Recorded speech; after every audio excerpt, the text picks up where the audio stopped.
Christina Cacioppo founded Vanta in 2018 to solve a problem most founders didn't even know they had: compliance. Under her leadership, the company has defined the trust management category, growing to over 15,000 customers. Cheers. Cheers. Good to see you. Good to see you. Tell the Vanta story. We help companies start or build out their security programs and then get credit for all that work through an audit, through a security questionnaire, a trust center. But it's basically like do all the work to improve your security and then go get credit for that with your customers. All the Vanta billboards I see use the word compliance rather than security. Yes. What's going on there? It is one of those where you're like, well, vitamin and painkiller, I think, right? And I think compliance is... SOC 2 is a word that no one knows what the heck it means until they deeply know and then they want it. This quarter. Yeah, exactly. Yeah. And so it's kind of like, and one of the original like founding hypotheses of the company is if you want to start a security company for startups, you should actually start a compliance company. Because your customers never ask you for security, but they do ask you for compliance. Compliance is like the buying moment for startups. I see. Exactly. And then when you're going through that, you have to implement a bunch of do a bunch of best practices, maybe buy some tooling. Yes. But you don't, even if you want to, you don't do it before that moment. Yeah. Because you're doing the thing the customer wants. And I guess at a later stage, the buyer would be split, where security would be the CISO versus compliance would be the CFO, GC, something like that. I actually think Stripe is like a little, I don't know, in what I see, which is biased, but different in that usually compliance is, there's this unified GRC, governance, risk, and compliance function, and that lives in the CISO org. Okay. And that will centralize internal audit. It'll centralize like enterprise risk. It's so you're mostly... You put those teams together. Yes. Third-party risk. Those teams are all together in CISO org. So you're mostly selling to CISOs? Yes. Yeah. Okay. Yeah. How did you woke up one morning and you decided you were passionate about starting a compliance company? When I was 3 years old, it was my first word. Exactly. Yes, we joked in the early days we'd like never be able to pull that story off. I don't know. I heard training businesses are good. I've heard more absurd founding myths, so I think you could just go for it. Yeah, go. Yeah. No, it's the real story is twofold. So one, prior to Vanta, I worked at Dropbox. I worked on what at the time was a new product, Dropbox Paper. We were trying to take it to market and didn't take it to market as well as we could have for several reasons. One of which was, turned out at the time, all the Dropbox contracts had written into them, like we're secure, we're compliant, we're pen tested, we're XYZ. Our new thing had none of those. And so it was like, in order to talk to someone with a Dropbox account, which was, 100 million people or whatever it was, we had to go through this process. This was Dropbox 2015, so like the height of its Silicon Valley power, year and a half, 10 engineers, feature building, all that. That all happened. I was not smart enough to then be like, aha, startup idea. And instead, Dropbox, what are you doing? This sounds bad. It was about a year and a half later, just talking to startups and founders about security, trying to figure out, why is there a company to be built here? How do you get more startups to care about security? How do they be able to do it? And kind of came across basically companies that either sort of did nothing for security, but felt really badly about it sometimes, but still did nothing. And then companies that had a lot of stuff in place. And the lot of stuff in place was because they'd gotten a questionnaire, they'd gotten SOC 2 because of an enterprise customer. Yep. And that was kind of the that thing. Yes. I remember that being crazy and onerous and sort of terrible. But also kind of if you do it, that is like passcode, collect $200, huge benefit on the other side. Yeah. And it was kind of the combo of those two things. What you're describing, I think, is just so commonly the experience in founders who start companies. I mean, it was our experience with Stripe as well, where we had just run into the problem before. But it's funny, I often run into people in university who are excited about starting a startup. And that's generally, and obviously there's lots of sexy stories of people who dropped out of college to, start something. Yep. That's generally a bad time because you talk to university students and often their ideas for companies are pretty half-baked. Find my friends. Yeah, it's Find My Friends. It's like a college textbook exchange app, there's like the 5 apps, whatever. Whereas so frequently what happens is people go out and they build successful products in the world and they do Dropbox Paper or they get some experience. And it turns out there are huge markets available with problem spaces that most normal people have not heard of with Right. things like SOC 2, but you have to kind of spend a while seeing how the value flows in the real world Yes. work to discover those big opportunities. Okay, so how do you feel when you go to YC now and you have these founders who've like dropped out and been like, my passion is sales enablement. But they actually kind of do know surprisingly much about it. Yeah. Kind of. I mean, if you truly manage to learn enough about sales enablement to be, to be able to field a strong product there, Right. then good on you. I just Right. think you're more likely to discover those areas That is true. after, 5 or 10 years. What stage is the business at now? We have 15,000 customers. Our growth rate's actually quickened the last couple of years and quarters and months. And so it's been 60% annual plus for the last couple of years since that milestone. So ballpark pretty number good. there. Yeah. Yeah, it's a proper business. Yeah. Mostly. And you go to market through, it's all sold. All sales. Yeah. Yeah, which is one of the blessings and curses of Vanta. With what company sizes? So we do we call them the two founders on the couch, but Yes. it's like the two founders on the couch who are building their thing and someone asks them for SOC 2 and they're working on it on, Friday night because like, when else are you going to do the thing?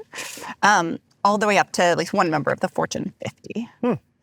I would have thought that compliance is very different for Kind of is. founders who have never even heard of it versus companies who have a lot of existing teams here with opinions and stuff built out. So how does that it is work? true. Yeah. So down market, we're not quite TurboTax, but I think that is the kind of experience a founder wants. I see. Is like, this is high stakes and I don't want to get it wrong and I don't really know, but just guide me through. Yes. And then, so that's more of the product experience. And then the output is like, here's a set of controls, but like security rules you follow that are monitored on an ongoing basis. And because of that, whenever you're kind of constantly audit ready, you always have everything in place. Great. And so that's sort of the experience a founder wants, but the output is still a security program that's monitored all the time. Up market, especially when I'm talking to an engineer, it's more Datadog for your compliance controls, right? You're like, I have my program, I have my thing, but it lives in a spreadsheet, it lives in Jira, custom Jira, it lives in something like that. And I want real-time dashboards and visibility. I see. And deviations and auto remediation and I want that world. Okay, so there's almost like two layers to Vanta. There is what your controls should be and then how the controls are monitored and implemented. And kind of early stage companies want both. Yep. Later stage companies may want more of the latter. Exactly. Yeah. Exactly. And then the tie to audit is like, great. Well, in some ways it's like if controls are always monitored, you just pass the logs to an auditor. Yes. And you're like, it's more complicated than that, but that's the base model. Well, okay, you're getting to a question I had, which was like, compliance at some level is not a thing you can just buy, it's a thing you have to do. And so, like, if you actually talk about all these rules, like, I don't know about SOC 2 in particular, but for example, a lot of compliance regimes have this notion of, doer and approver being separate for something. And so it's like the Code review is the famous one. Right, exactly. The nuclear submarine where, you have to have the two keys turned simultaneously to launch the PR, I guess, in this, in this analogy. And again, Vanta can't do that for you. You have to do this. And so what you do is, one, for, say, a startup, you actually just let them know the complete list of things they actually need to do. And I presume there's maybe you can talk about, there's some logic of only telling them the stuff that actually applies to them. Yep, exactly. And then there's actually, how do you enforce, say, separate doers and approvers in something like code review? Yeah, so for something like, this was the first thing we built, and we call it test. So it is advanced work, but like modeled after unit tests. You're like, turn each of these controls into a unit test. Yes. And so pull from version, GitHub, GitLab, whatever, look at every pull request and check, these fields or this thing, or run some logic over it. Yep. And that is our test for the control. And so that was kind of the first thing we built were these tests. But tests are just ways to prove control. So you're just a test suite. You're the battery of unit tests for the compliance rules. Exactly. Why didn't you just say that? Why don't you just billboard say that? There's a niche audience in San Francisco that would be like, oh, now I understand. Yeah, but I think for the 101 billboard. Yeah. What's the controversy with your 101 billboard? Oh my goodness. How much do we want to do this? We had a great 101. Great billboard. I used to drive by it every day. Yeah. Compliance that doesn't suck too much. Arguably, hundreds of millions of dollars in best market cap taglines. attributed to that billboard. It's funny, that was just in the, annuals of Vanta and startups. The person who came up with that billboard, very pleased with herself, as she should As have, she should be. as Yeah, she yeah, should yeah. have been. Yeah, yeah. 100% right. Yeah, yeah. Her manager at the time was very skeptical of that billboard. That's a You know, can are we level nagging our tagline. users? Yeah. Is this okay? Are we too far over the line? Yeah. Anyway, you can guess which one of those people is still at Vanta today. Not just because of that, but Yeah, it was yeah, a good. Yeah, it's kind of a cultural good- test. exactly. Yeah. Anyway, so we had this billboard. It was great. For many years. For many years. Yeah. I used to joke that we've had it locked up for years. Turns out we didn't, and I'm an idiot. Oh, you forgot to renew it. Not even. You should have had I a little wish. Vanta check for I know that. it was like your domain, and you're Yeah, just like, exactly. but then you're not supposed to. Yeah, it was slightly better, but still bad. The agency we worked with, we should have caught this. Our contract was just written in crayon, and we got lots of people asked about our billboard. We introduced them to lots of startups. You know, some of those startups were also buying with that agency. Wow. And so that A startup you introduced to them went and took your they didn't even billboard. do it on purpose. It was like the agency went to them and was like, "Oh, we have this great inventory. Would you like it?" And then we found out. Okay. Yeah. That's rough. But people will learn This about is the drama people of the learn about compliance world. people will learn about Vanta in other ways. They do learn. We do like to market. Yeah. Yeah. Okay, and then going back to the other part of the question. So, how does the layer work for, the rule book might be 1,000 pages long, compiling that rule book into the steps that are actually actionable for me, because I am not a farm, and so all the farm parts of the rule book don't apply to me. Yeah. Okay. So the initial version of it actually was, this was like back when we were founders on a couch, was getting like as many SOC tools as we could. So it's like Salesforce, Slack, AWS, right? Yeah. Whatever. And actually opening them all and just comparing them. Yes. And trying to extract what was common and sort of doing it that way. So that was the first cut. What we do now is hopefully more advanced, but there's a bit of, now that we have probably 30,000 audits completed, we can just go back and be like, okay, for a company that looks like you, and for this auditor often, what sorts of controls are there? Yep. So we have that input in. Then we can also layer in, both for a company in particular and in general, it's like you get questionnaires. What are the themes and the questions you're being asked? Yes. We just launched a new commitments product that ingests contracts and scans the contracts for like things that are contracted. That's cool. So you can like both pull them out and say, hey, this should be a control. Yes. And, God forbid something happens, but you're like, what are my obligations to my customers? Yes. And you can just have, you basically have all that structured data. But one of the most important things is they just want to see progression over time and increase maturity over time. And you've probably had this at Stripe where you wanted to use some cool new tool that like had no security posture and a contingent, say, hack that baby.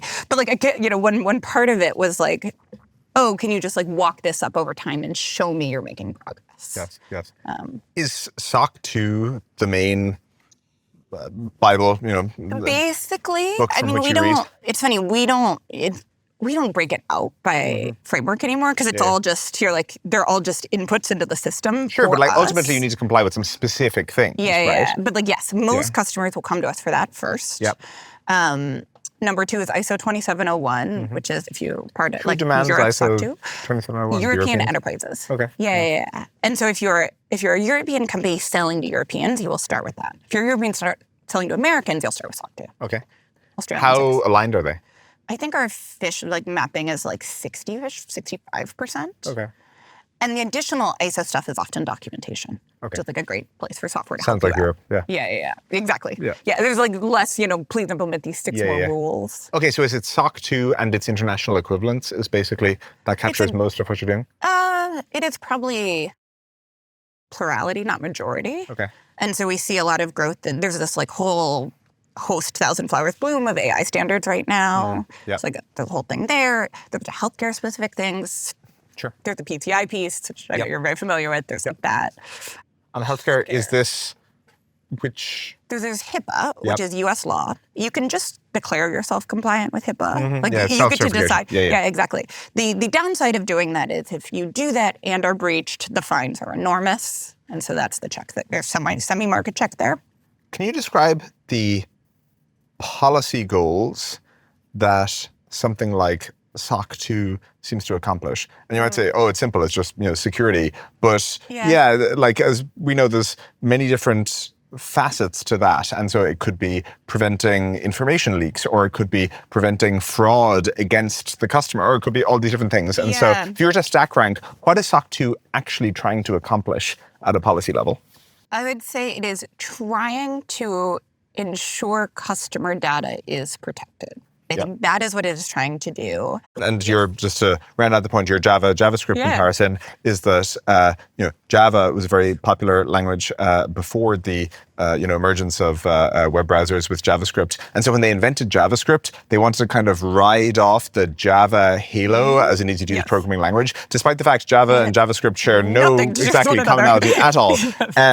But it was just good branding. And what you're saying is that is similar with SOC 2 here. Okay, so you're saying the primary goal is to ensure that the data that you are giving this company, your software provider, whatever, is adequately protected. Many companies have had humongous data breaches. Equifax was great. Equifax, AT&T, I believe. Kind of all of them. Exactly. Assume every big company has a SOC 2. But there's a difference between kind of some data was leaked in some context versus like in the Equifax case. Sorry, we lost all of your data. Exactly. We didn't fix the data. We didn't fix the database. Which data did you lose? Like all of it. Yeah. It's very hard to find that moment in the Equifax stock price chart. Yes. What's going on there? As in, we think society cares, society should care, it's valuable to not lose this data, and yet it does not seem to impair what investors deem to be the terminal value of the company. Yes. What are investors betting on? They're betting on, will anyone churn off of Equifax because this happens? And I think the cynical but correct take is no. Sometimes because you're like, Equifax or Delta, am I going to stop? I'm not going to stop playing Delta. Especially 10 to 15 years into this, where you're like, oh, another one. I'll add an 8th credit monitoring service, right? And I think there is a cynicism there that is probably correct. Yes. The other thing that feels like it's changing in this ecosystem is that the costs of having data breaches are going up because Europe in particular is getting very strict about notifications and sometimes fines around these breaches. How is that changing your world? We see more. So we also cover some of the data privacy standards. So your GDPR, your CCPA. There's whole alphabet soup of acronyms here. It goes. Honestly, we see demand for that goes in waves, and it kind of tracks what you expect. It's higher in Europe. Vanta as a product in general does kind of even better in Europe and better than you would guess for a California company that doesn't have European roots. And I do think there's some cultural affinity and just seriousness there. Yes. Versus the easy critique of Americans and compliance is I'm just checking. You tell me where the bar is and I'll meet your bar, but it's a box checking exercise. Exactly. Or it is just kind of culturally something that is more important. You can tell me where the bar is, I'll meet it, but also I have my own internal bar, which is more the European take. But we see demand for, say, CCPA, which is a California version of GDPR, quote unquote, go in waves. And right now it is definite. All the American regulation is kind of at a total nadir, but it's down right now. Yeah. Well, it's down at a federal level. Is it also down at a state level, the kind of energy around these CCPA type things? Yes, it is. Even with, California, it's not clear what California is going to do, and it could go multiple ways. But I think, I still think the national politics casts a larger shadow, even over a state like California. Oh, that's interesting. Yeah. Okay. And on the national side, current administration is very into streamlining regulation through automation and AI. But that is the catchphrase that they deeply believe in and are driving. I would have thought that this kind of stuff is just too boring to be caught up in any reform initiative, or will this be streamlined? I think there's very hardworking folks in DC, in kind of across the board, but in GSA, in the exec office, trying to do this. And the primary lever they're using is FedRAMP. I remember this.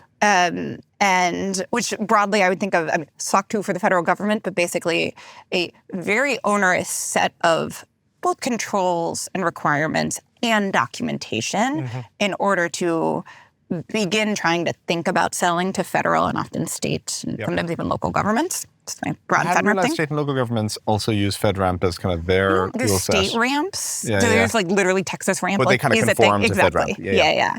And there is a part of GSA, and one team in particular led by a guy called Pete Wasserman, who is trying to modernize FedRAMP, but I would say make a like 2020s version of FedRAMP, where the current version feels a bit more 90s, and it is unclear if he will get the traction to succeed.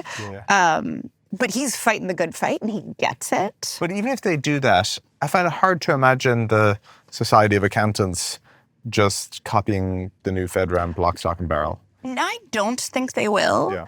I think you're just going to have even more divergence between these things. Yeah. Your life You're just like is, less control overlap. I feel like your life is the XKCD of, we have 15 standards. And the answer is the 16. Yes. Yes. Yeah. That is also my answer when people are like, well, isn't Vanta going to make a standard? Couldn't you make a better one? Yeah. Now you have 16. We have that posted on the office wall. Yeah, because it is your life. Yeah. Yes.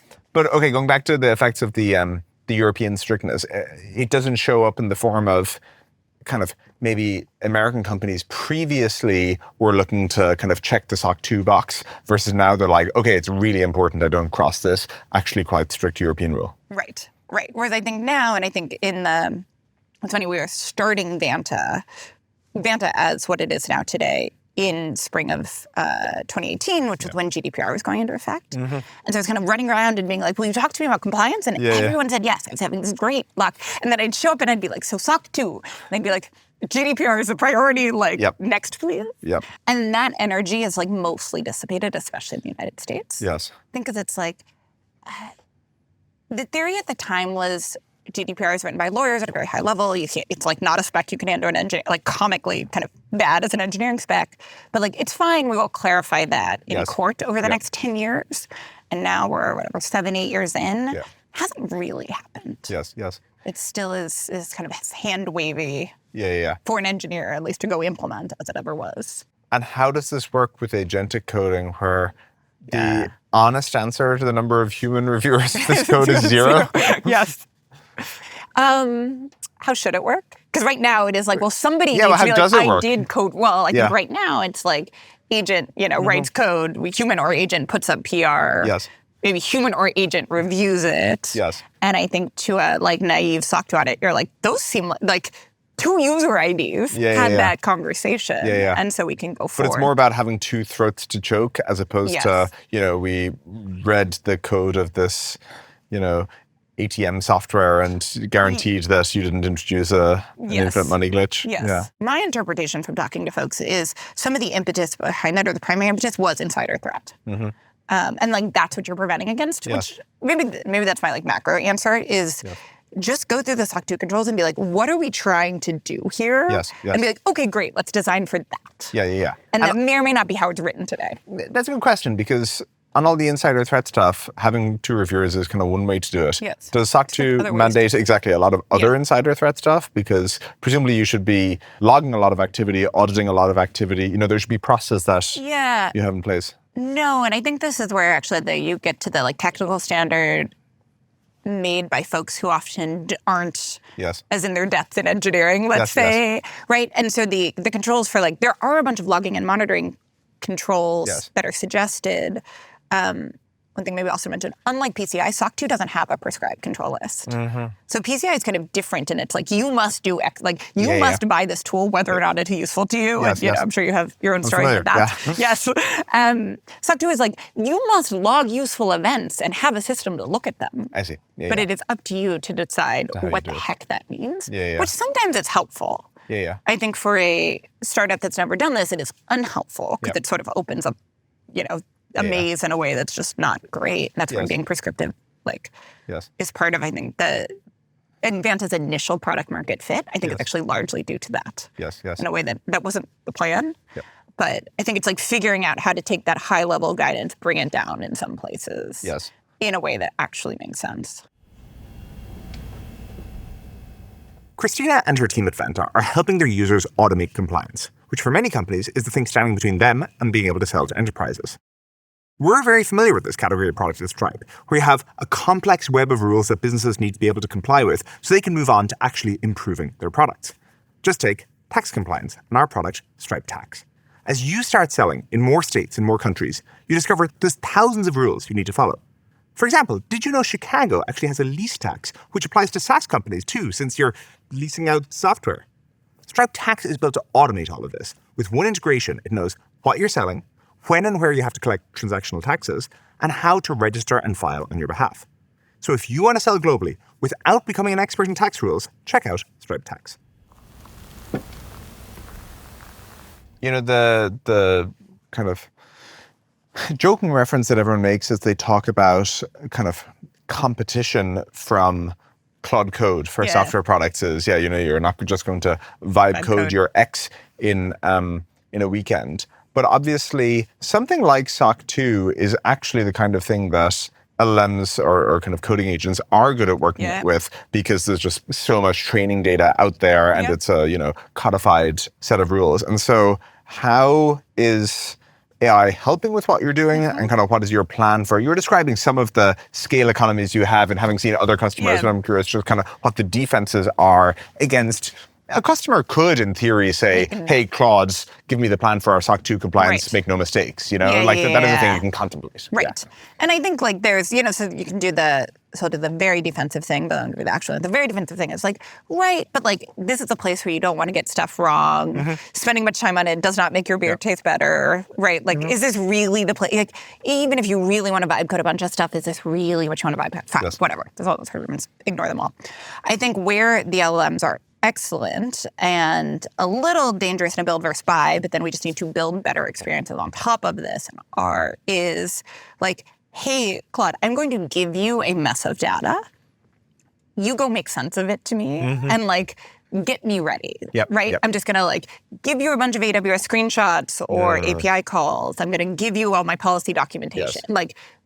I'm going to give you my existing Jira workflow. Yep. Go turn it into a thing. And so, you can go do that today. We are building, this is our onboarding flow, or will be our onboarding flow, which is, you have an existing program that's already running. That's cool. Give you all the stuff. We will go map it into the Vanta world. Yes. And then in a Claude or an LM, it's okay, cool. Now you get files in a folder structure that you then, box share that over to EY and call that your audit. Fine. You can do that. In a Vanta world, the outcome is now hopefully we have your program mapped and is observable and monitored and alerted. And so you have continuous control monitoring, you get your dashboards, you always know what is in place and what is not. And yes, you can go, send a share link to your auditor here too, and they can log in and see everything. Yep. And so we sort of think about it as they have lowered the initial audit prep. Yeah.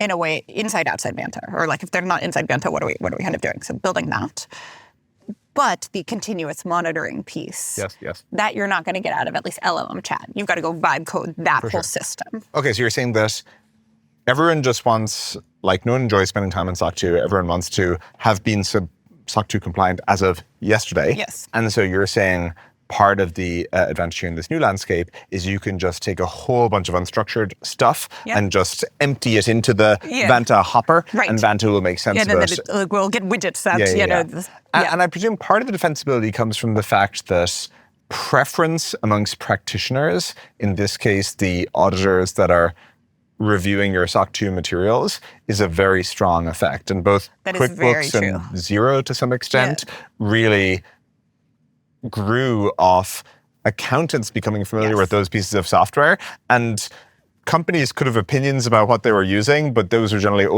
those opinions were not that strong, and they were overridden by the opinions of the auditors, and so we have a version of that. It's not. I don't think it's as strong as those effects yet, at least. But even again, we've seen 20,000 audits and thousands for particular firms, and so you're and to control, so you're we now do AI evidence evals. So it's you're going to provide this piece of evidence. We can just tell you, is it going to work for this auditor? Did you upload a cat picture? Did you upload a screenshot without a timestamp on it? And you're going to get told to put the timestamp back up. Just that cool. feedback loop. we already have, and we've thought about doing things for auditors as well with that. Yes. But yeah, it sort of moves in the direction of like an AI internal audit at least. It feels like the data you have of anonymized prior audits Yeah. is an incredibly powerful network effect that cannot be replicated because again, it doesn't exist in the public internet. Like the AIs don't have it available to them because it's just private data. And just like, Stripe's an advantage because we have all the fraud data. We know what like a normal buying pattern looks like versus not. And so we can offer the best anti-fraud performance just because we're working with a larger data set than other people. Similarly, people going through an audit, you can tell them that this will work and this won't. This is our radar. Exactly. In a way that just you cannot do even if you decide to buy it yourself. Yes. Yeah. Yeah. It's a big deal. Yeah, it's kind of cool. Where else have you seen that be useful? In relationships between a software vendor and buyer, right? And so Vanta Core, we think of ourselves as, broadly, and what we're best known for is serving software vendors, but people who make software and want to sell it into the world, right? And you're like, is it security or is it secure? Grand. Okay. Then we have this third-party risk product, but it's basically, I think of like, you're an organization, maybe it's tech, maybe it's not tech. You're buying software, and you're going to go put a bunch of your customers' data in it.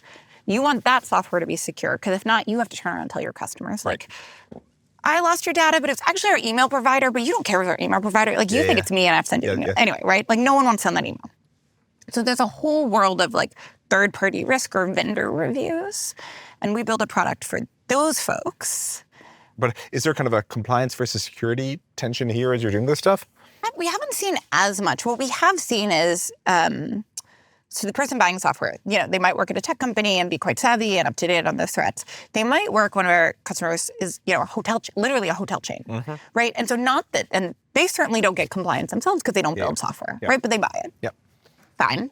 And so what we generally see is some companies will come in with their set of questions they want to ask. And, maybe I will read your SOC 2, maybe I will not, but like, I really want to ask you questions 1 through 10.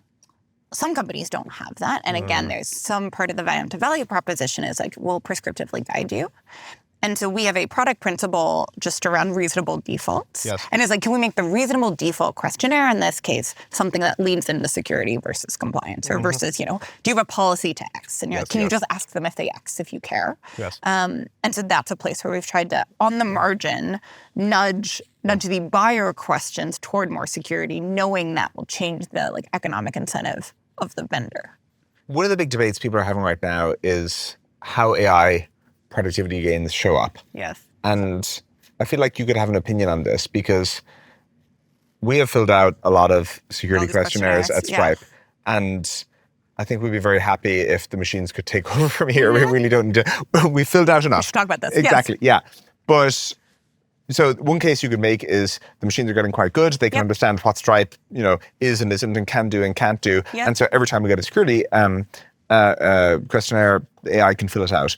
The counter argument you could say is maybe Jevons paradox will show up, and there'll be even more exhaustive and elaborate and custom, security questionnaires. And so, the total amount will increase. But so just how do you see AI productivity showing up here and the effect? So the questionnaire is actually a great example, because in the questionnaire, so that we tried to build this product in 2018, actually before SOC 2, because it seems easier, actually, but the language models were not good enough.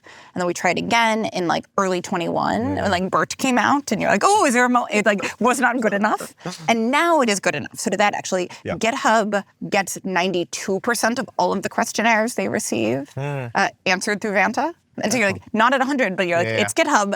They have AI tools, like they have Copilot. It's a lot. And so we are absolutely seeing this, like, the models are definitely good enough. So sorry, people asked GitHub to fill out security questionnaires before to fill it using GitHub, and now they can mostly turn around and return those security questionnaires. Exactly. With 92% filled out. And we have a kind of human, but just it's review and approve, right? And then like the confidence scores on like prioritizing even for the reviewer. It's like you probably don't, you can look at the section if you want, but you kind of don't have to. Whereas we really look at these 10. And so like all of that work, like our product does that. Yes. That's cool. Okay, so where do you think it goes broadly? I think that so much of the work of a compliance team is, again, keeping things in sync, and like different sorts of text in sync, right?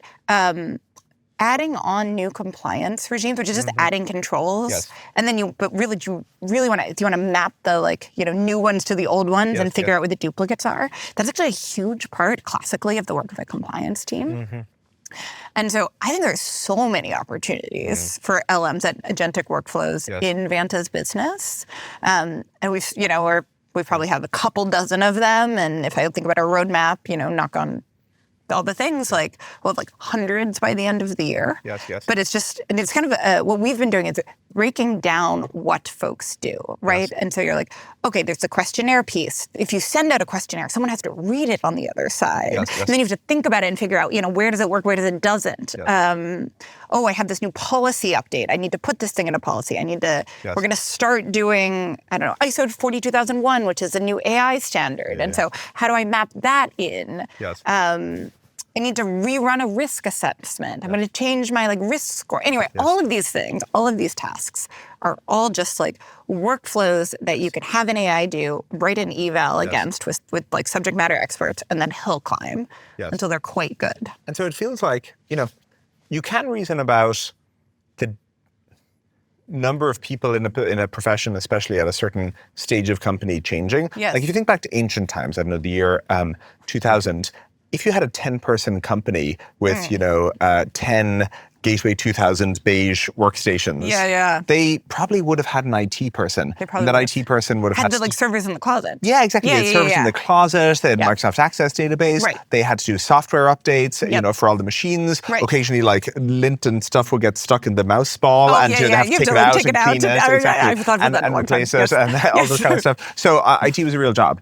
Now, I don't think a 10-person company really has an IT person because the hardware is super reliable and you just buy a new version every now and then. Everything's in the cloud, so there's no porting data over. You just use Google Workspace for everything. It works really nicely. And so IT still exists as a profession. There's lots of interesting things. But, Stripe has a bunch of IT people. You don't need a bunch of IT people at You've got mail laptops to how many countries in the world, which is actually kind of hard. It's true. We have some IT challenges. But again, we're 10,000 people.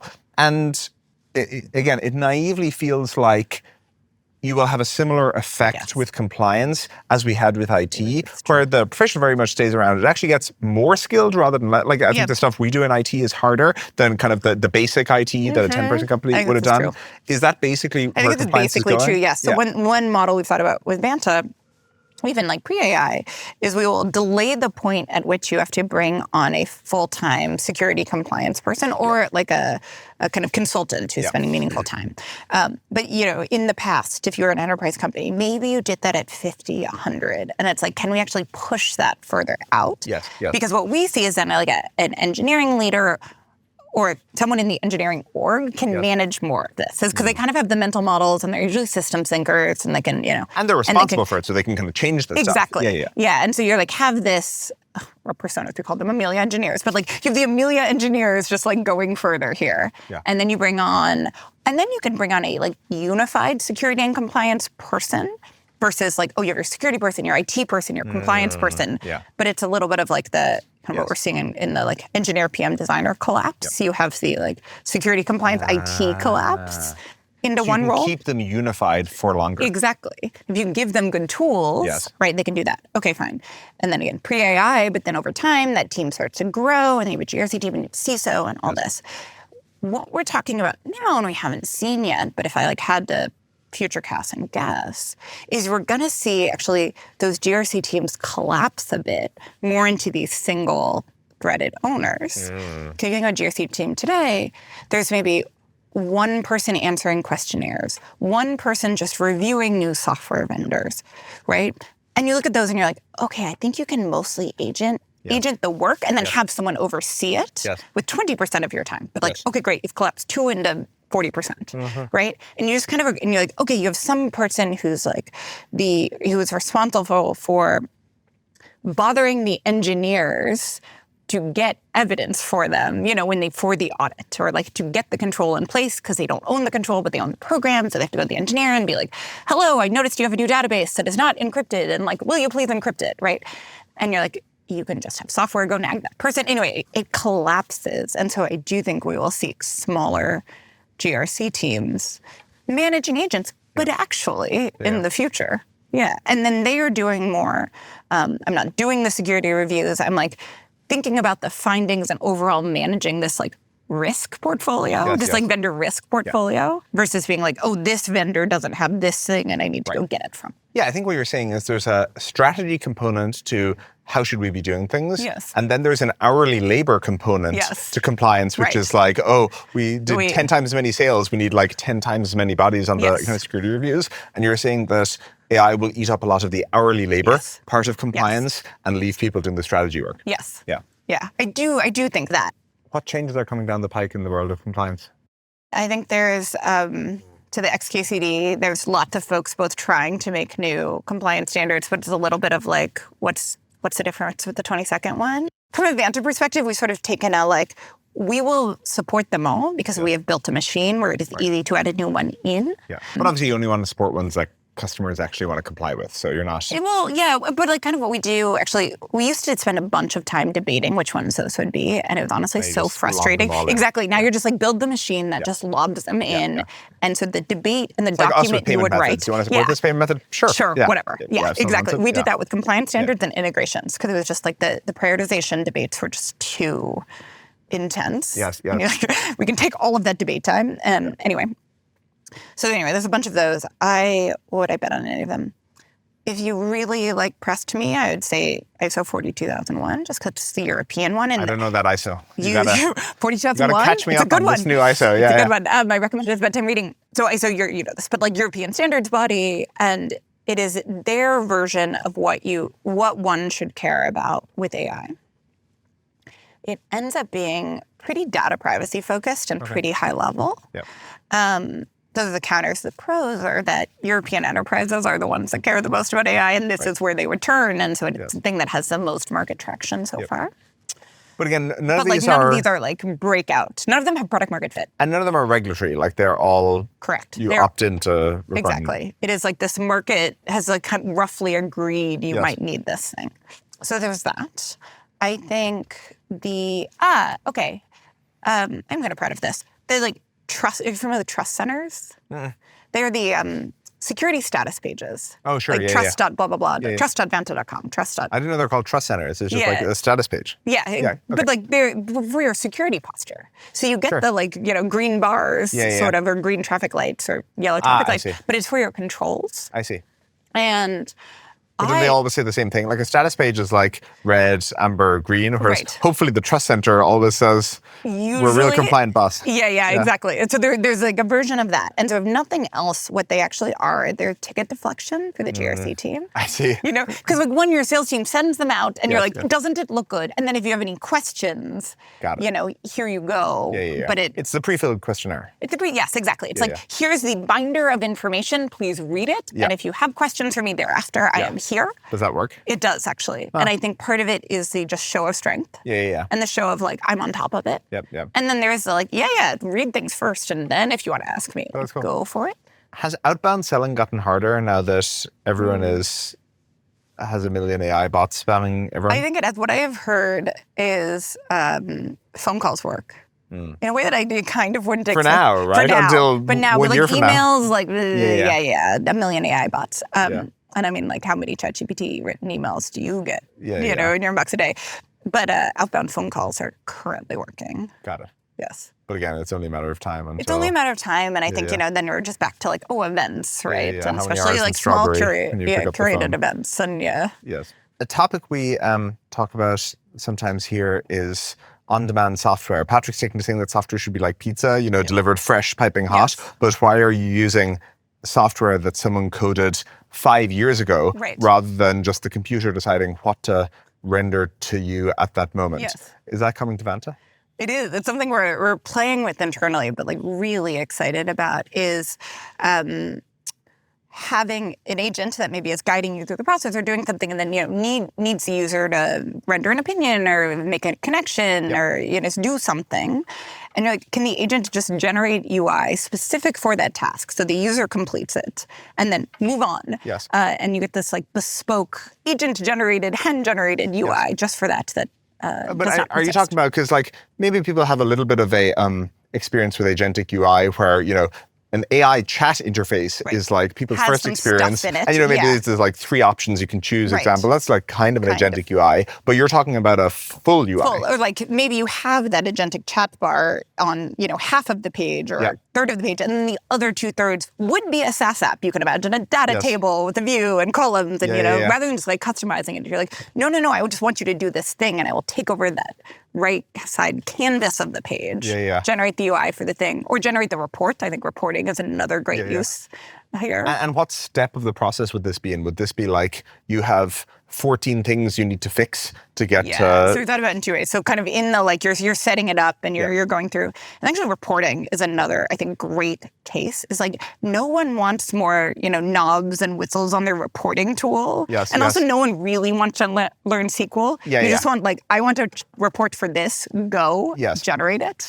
Like, not quite right, take this out. That's cool. So when will we be seeing generated UI in Vanta? This summer. Wow, okay. What has worked well from a go-to-market perspective for you guys? In a way that we have tried to but brand spend, honestly. The billboards, we do all the stuff people do of like, zip code tracking and all of that. Gong call mentions. So recorded sale, like mentions of the word billboard on recorded sales calls. And then you can track. To measure the billboard efficacy. Exactly. Then you track those deals through to closed won and like that. And you're ultimately doing a geo-split. You're looking at like the locations where you had a billboard versus not. Exactly. And then just like, does the prospect say the word billboard? I see. In a call at some point. So anyway, so some of that podcast advertising has been exceedingly effective for us. It's funny because we started doing it in late 2020, and with our first salesperson, Eric, who's still at the company, who really wanted to advertise, I think, on This Week in Startups. And I thought it was silly because my model is like the only companies that advertise on podcasts are like founders who want to hear about themselves. Like, this is just nonsense. Or mattress companies. Exactly. Or mattress companies. But like, exactly. But like, we are neither, right? Like, doesn't everybody really need to talk to? Anyway. And so that fall, he came to me and was like, I want to spend $60,000 on this ad. And my deal with him was like, fine, but you got to sell 4 more Vantas. Because Vanta basically cost $15,000. And the next month he sold like 34 more Vantas because of the podcast ads. And that was one where you're like, well, I know nothing. You should just keep going. I call this, by the way, I think there's the founder negative value add at times where founders have these like incredibly strong views that are wrong, just, like, but it's like wrong. really hard to overcome. It's good that you let them go and do it because sometimes, I think some people would have said, no, we're not doing that. It's silly, and would have taken many more years to learn. The deal is you have to sell 4 extras. I feel like I've heard you on the Acquired podcast. We do advertising on Acquired. We do Invest Like the Best. Yeah. I like those. And I think in the early days, so this was helpful and then deeply unhelpful, but in the early days, before we had competitors, we tried to basically make this call response of like someone says SOC 2, someone says Vanta, and this really close association, which in the early, again, when we were just competing against own the term SOC 2, basically. Yeah. Which worked really well until we had competitors who were like, well, we do a SOC 2, but we're, Vanta, but cheaper, but worse, but better. And then you're like, oh, that got, now we're all pointing at a thing we don't own. And like, that's bad. And so there was that's like kind of then there was a great reframe on that one. What did you learn working with Fred Wilson? USV is a very special place in lots of ways. And I think USV is fundamentally about ideas. More so than other venture firms. Yes, I think most venture firms are sort of great man, great person firms. They're about the person, and this person will like do the thing. I have no idea what this is, but I like the cut of his jib. Exactly, yes. And I think USV is, it's just too black and white, but it's like basically the opposite. Whatever person can walk in, but like if it is an idea that is interesting and compelling and intellectually engaging and networked, that is like classic USV. I think matches back some great people. I don't mean that, but it's just first thing. First, second, and third thing is the idea. And so like really pressing on that was that piece that I think is like very important. I think the second part is market sizing is bullshit. You can like be as academic or whatever, strategery-ish as you want about it. And like the market size today is only a predictor of the market size today. And I think I like deeply learned that because if you looked at the SOC 2 market in 2018, my best estimate was there was $10 million spent globally, and you would never start a startup on that. But the theory of Vanta was like, well, if we can make this thing easier to get and like take down the cost dollars, but really time, more people will get them. Yep. And you're like, that ended up being deeply true. But that was not a market, especially for startups. The market for startups getting SOC 2 in 2018 was $0. Yes. Truly zero. Yes. Okay, so Vanta is an example of the kind of company that being too TAM-brained. Yeah, you would not come up with it. And now it's like, oh, but of course everyone gets it. And you're like, right. Yeah. But like 2017. Yes. Again, when did Stripe get us up to? Probably reasonably early on because it's so core. Like it's not a small part of your stack, but definitely before 2017. It's very interesting framing on USV where I feel like you can see this a little bit in Fred's blog and stuff where it's clear, exactly, attraction to ideas and a prepared mind for, when something like crypto comes along, you're like that thing. You're ready to strike. Yes. Yeah. And is that across the firm or is that Fred in particular? Fred and Brad, for sure. Brad is the undersung Fred partner. I mean, they started the firm together. Okay, so tell me about the Fred partners. and Brad relationship. Yeah. Brad Burnham is a venture capitalist, mostly retired now, but like also excellent, incredible track record. He and Fred started Union Square Ventures in, I think, 2002. First fund was 2004. Took them 2 years to raise that fund. If you go look up USV 2004 vintage, like, God, we all should have invested in that, But it was the two of them, and then Albert came on as the venture partner, I think in like 2006, and he was on the fund as a partner. Going real deep here, sorry. But it was like the two of them, and there is just, it's not yin-yang, it's not the right frame, but like, and so many of the ideas of the firm were back and forth by them. And then Fred was excellent at articulating those ideas in a way the rest of the world could understand, which he did on AVC. Yes. But I think one of the underappreciated things is like how much back and forth there kind of was there in the creation there. Yes. And like that pairing is, I think, probably should be in the annals of like, the Coastal Door pairing, maybe like Leone Moritz, like these venture pairings where you had two people who could play off one of another. Yes. And they were just like that. Like, I think Brad and Fred had that for like a decade and a half. What's the difference in personality? Because like, say Doug and Mike Moritz at Sequoia are very different people. Yes. And again, I think that's part of how it works. Yeah. I don't think Fred and Brad are as different as those two are, but like, Brad is cerebral, philosophical, academic, like so interesting to talk to. And you have this wonderful conversation and you'll be like, are there any ties to the business world in that? But like truly these like, then like one thing Fred could do was like go back and forth with him and be like, oh, freemium, and then like run with freemium, right? But it wasn't just, I'm going to market this term. It was like, it was the back and forth and then the communication out. Wait, did Fred coin the term freemium? He did. In like a blog post in like 2000, I don't know, 8, 9, something like that. Yeah. Right, like doesn't that feel like it was just like always a term? Yeah, exactly. That's just what it's called. In 1952, didn't they talk about freemium? Yeah, it's like when you learn those things like, did you know the saying the quiet part out loud? That term comes from The Simpsons. In what ways are you a different CEO? Coming from your experience as an investor? Totally. I mean, I wouldn't have done it. It's a real answer. That's a good start. Yeah. I mean, I was really lucky in approximately 9 million ways with them.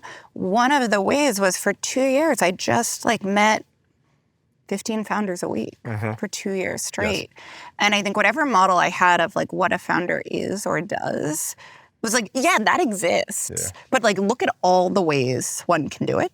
Yeah, and there's like some coming out, some more successful, but just like, there's a lot of ways to do this thing. And I think that exposure was super helpful for me because you got to see people who I felt more affinity or similarity to in whatever dimension, like also do it. And it was just like, it was kind of the role model thing, but not like one person, just, you meet 1,000 of them and you can pick out the pieces. Having all that training data, what patterns do you think you see in people who went on to be successful? Or maybe conversely, what anti-patterns do you see in the people who I think there is make someone said this better than me, but like there is totally a truth-seeking piece of it, or just sometimes you can bend reality to your will, but often like reality is reality and you gotta like embrace it and figure out how to work around it. Like reality sometimes is an immovable object.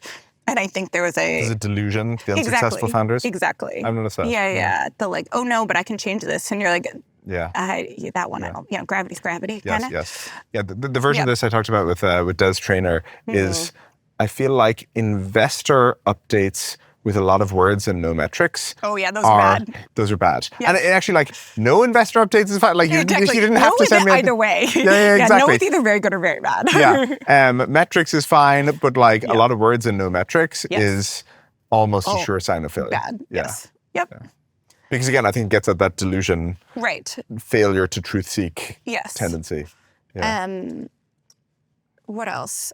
Everything famous Etsy and Kickstarter, but a bunch of these companies have this era stories where I think I developed, this is true, this huge appreciation for product market fit. That sounds so dumb, but kind of now it's the like, if you think you have it, you don't framing, but you're just or if you're asking whether you have it, you don't. Yes. And so Etsy, great example. You're like, co-founder CEO spent 80% of his time for kind of years like making people desks because they had this lovely cultural thing is when you joined, you would getting like homemade bespoke desks because they sold homemade bespoke things. So there's the thing, and like Yancey would make people a desk? Rob Kalin at Etsy, he would make people a desk. Yeah. Oh, sorry, I'm getting confused between Kickstarter and Etsy. This is the Etsy version. Yeah. And you're just like, now if you're like, 80% of a CEO's time is making desks, and the business is on fire. Amazon had it figured out where you had to make your own desk. Exactly. It's a much more scalable way. Rob made the desks. Yeah. But you're just like, I mean, it's kind of a funny story, but you're like, the business was fine. Yeah, exactly. And so there are just these things that have like their own immovable objects, and you can be making desks for people doing a all podcast. day long. It doesn't matter. Yeah. And like, if you don't have that, it's not that we should all, I mean, maybe we should all go make desks. I don't know. Would you spend time making desks at this stage? I think woodworking is I don't do it, but I did it as a kid. It was satisfying. So, last question. Does Vanta expand from here beyond security? Do you start helping people comply with everything else? Just do you continue taking over the world until all the world runs on Vanta? Yeah. What's the plan? Definitely taking over the world, making desks along the way. No, I think right now we do think about, especially in this world where in theory code has become much cheaper, actually, so two things. So one, it's like, can we add different pillars or verticals? And so there's a whole lot in security, especially for a small business or a mid-market business. I think enterprise, it's a different ballgame there, but there's things there. And then when we think about it, we really think about parts of the CISO organization versus, for the most part, other parts of an organization. But we would think about enterprise risk or internal audit. Financial audit is adjacent and interesting. What can you do in internal audit or financial audit? So internal audit is sort of easier for us, given what we've built in a way, is like we have all of this and, currently we're packaging material and sending it to the auditor, but you can imagine packaging it and sending it to a, internal. And it's the same thing, it's a controls platform, right? It's like, decide what it is that you should do and then validate that you're doing it. Prove that you're doing it, exactly. Financial audit is, the system is similar. It's a different set of integrations and data. And so it's thinking through, okay, what is the right point to start building out those ERP integrations, the payment integration, all of that to get that sort of data to parcel this in. Exciting. Yeah. Well, Christina, thank you. Thank you.